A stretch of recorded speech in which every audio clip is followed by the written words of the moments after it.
Hello. Right, okay, brilliant. Thanks for calling back. So, I'll just find out the information I'm looking for. Yeah, I called up yesterday regarding... And do you want the case number? 1027 851. I'm John. No, she's asked me to deal with it. She's emailed me the copies of the documents. And, I've tried to get back in touch with her and ask her to phone you to go through the rigmarole of authorising me as a talking person for her, but realistically, I can read the whole letter out to you if you want me to, as proof that I've got it. Would need authorisation first of all.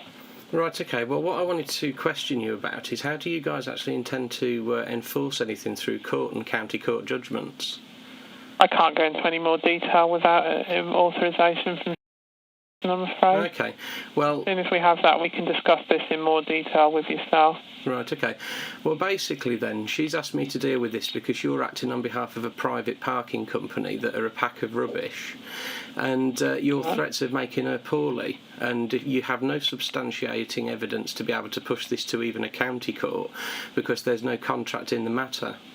And also it has to be the landowner on the land registry who makes the complaint as a man or woman, and we would require them to come to the courthouse that is near where she lives in Blackburn for an actual tribunal. Are you prepared to do that? I can't discuss anything else about the file with that. Well, I'm not asking you to discuss it. You can relate this conversation back to the Wright Hassall reference number 1027 Excuse me? All I can do is note your comments, but I can't look into anything further for you until we are authorised to speak to yourself. Well, there's not going to be any joinder given by her. She's not Miss or Ms. She's just a woman. She's not going to be acting in the legal fictitious capacity, or the joinder capacity, or the administration capacity, whatever you want to refer to it as. There is no contract in this matter. Vinci Parking or ZZPS or whoever your client actually is have got no standing whatsoever. You've been all over the TV with it as well, and you guys are giving yourselves a bad name. We know what your operation's like over in Leamington Spa. You've got a nice big building with a call centre, and that's unusual for soliciting companies to have that, because what you guys have got is people calling in to try and pay parking tickets under threat en masse. Right. And we know all about it.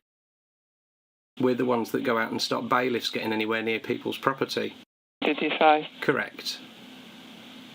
Okay.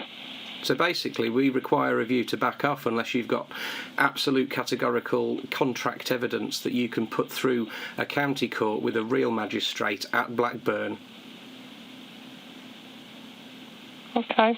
Well, again, we can discuss this with you in more detail, John. Well, no, that's it. Well, we'll wait for you to send another threatening letter to her, and then we'll ask her to contact you about it to give me permission to speak on her behalf. Well, it's only, okay, when I mean to contact, only a quick call, just to confirm, yes, it is okay to speak to yourself, and then as soon as you have that authorisation from then we can discuss this file in more detail with yourself. And when she calls you, she's going to give you that she is the woman and that the address on the paperwork is as read. She's not going to identify as Ms. and she's not going to identify as the woman who lives at the address given. Well, she will need to do that if we are to proceed with the call. She will Okay, well, there won't be joinder given, so whether she calls or not is beside the point, but you guys need to back off, because if you continue to threaten her, then there is going to be, well, we may as well just add an or else clause to it, because that's the technical term for it under legalese. Okay, and bad publicity is bad publicity, for starters. So is she going to be contacting us? Well, I'll ask her to contact you, and I'll give her a script to read, but she won't be giving joinder. What do you mean, sorry? She won't be identifying as Ms. She will be identifying as the woman. Okay, well, that's fine. As long as she confirms herself, the name is and confirms the security question, then we can discuss the file in more detail. I'll give her the script to read and to not deviate from. Okay? Okay, that's fine. I'll make a note that you'll be getting her to get in contact. And what was your name? My name's Paul. And are you a solicitor? No, I'm a telephone negotiator in the pre-litigation debt recovery department at Wright Hassall Solicitors. So you're not a qualified legal representative or a solicitor of any capacity? No, I'm a telephone negotiator. You're not even a paralegal? I'm not, no. Marvellous. Okay, well, you need to pass the notes of this call. You do have a VoIP system, don't you? Sorry, I'm not sure what you mean. The telephone conversation's recorded to a database. Oh, yes, it is. Brilliant. Well, all calls are recorded. Excellent. Yeah. Well, if you go and get the reference for this call from whoever's office has got the computer that connects to the VoIP software, and you go and play that back to your bosses and see what they think. Okay. Lovely, Paul. Thank you very much, then. Contact from then. And she'll read the script as described. Okay, then. Well, thank you for that. Thank you. Goodbye. Bye.